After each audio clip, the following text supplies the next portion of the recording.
Bonjour, meu nome é Catherine, sou da École Québec e apresento para vocês a Caroline Yu, que é irmã de um ex-aluno nosso. E ela está aqui comigo hoje porque ela é psicóloga e coach especializada, trabalha mais com expatriados ou pessoas que estão com um projeto de imigração. Exato. Querendo sair do Brasil. Hoje o tema do nosso vídeo é planejamento.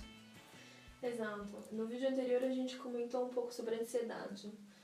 E acredito muito que a ansiedade também é o fruto de quando você não tem um planejamento muito concreto do que você quer fazer. Então as inseguranças surgem e a ansiedade vem como um sintoma junto. Então hoje a gente vai falar um pouco da importância realmente de você ter um planejamento e um plano de ação para a imigração. Muitas vezes a imigração você pensa muito em quero sair do Brasil, né? Esse é o discurso, cansei daqui, tá muito difícil, quero sair daqui. Então o pensamento é sempre voltado por quero sair daqui. O que acontece é que com isso você não pensa em quando chegar lá, né? O que eu vou fazer, o que eu quero fazer realmente, no caso, indo para o Canadá, né? Que tipo de planejamento isso exige?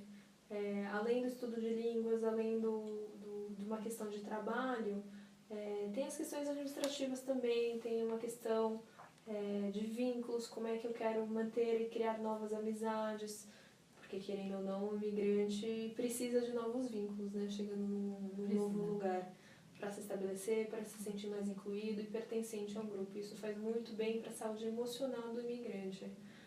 A gente vê muitos casos de imigrantes em guetos, exatamente por isso, por se sentir mais acolhido, né, em quem é parecido, quem vive, tem uma vivência similar. O que acontece com isso é que você pode ficar no extremo dessas situações, você pode ficar muito excluído, você fica somente nos guetos, então você não aprende a língua local, você não aprende a cultura local. Então o planejamento, ele previne disso, ele faz com que a transição, haja uma transição e uma adaptação muito mais harmoniosa num novo país. Então, ter um plano de ação, ter um planejamento muito concreto do seu sonho da imigração, da família também. Eu sempre ressalto que no caso de quem está indo já casado com uma família, o cônjuge também precisa ter um planejamento muito claro do que ele quer, além de acompanhar o main applicant ali da imigração. Né? Isso tem os seus efeitos muito grandes, a gente já falou em umas palestras anteriormente, porque o cônjuge, quando ele não vai com planejamento próprio, ele fica muito dependente. E a relação conjugal e a relação familiar, ela fica muito atravessada por essas questões emocionais. Então, a adaptação vai ficar mais difícil para ambos, não só para o cônjuge que já tem mais dificuldade de uma inserção social, digamos assim.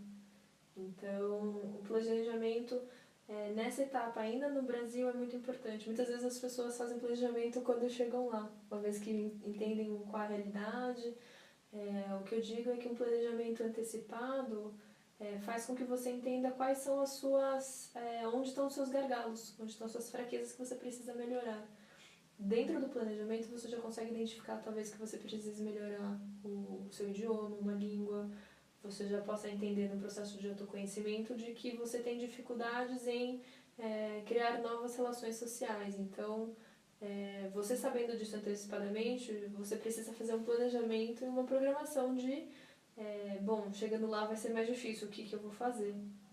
Né? Assim você não é pego no susto, você consegue se preparar e já ir com algumas ferramentas meio prontas. Então, a adaptação e a inserção social, que é muito importante para o imigrante, ela acaba sendo mais fluida. Tem tanta coisa para planejar, né? Então, tem.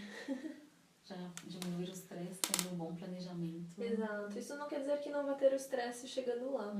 Mas você já vai com um preparo emocional diferente. Você já sabe quais são os obstáculos e você sabe quais são as suas dificuldades pessoais em relação a isso.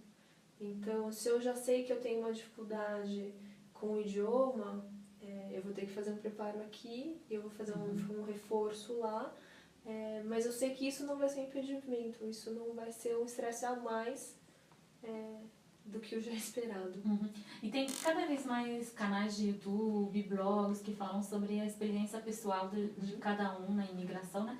Você acha bom as pessoas conseguirem mais informações com essas fontes de informação? Ou pode...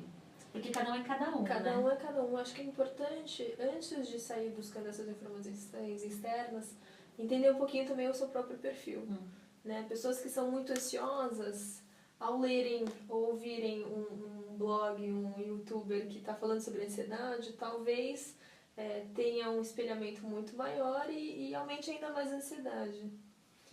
Né? Então, é muito mais, acho que um processo de autoconhecimento, de saber e saber se diferenciar, né? Ok, essa é uma experiência pessoal daquela pessoa, funcionou isso assim, dessa forma para ela, mas que eu sei do meu perfil, eu sei onde estão as minhas forças, onde estão as minhas fraquezas e como eu lido com elas.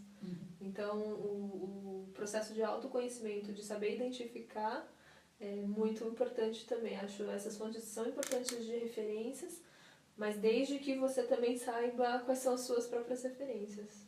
Obrigada por assistir mais um vídeo sobre a preparação emocional. E se vocês tiverem sugestões ou comentários sobre assuntos que têm a ver com imigração e a parte mais emocional desse projeto, não hesitem a escrever nos comentários. Obrigada! Tchau, tchau.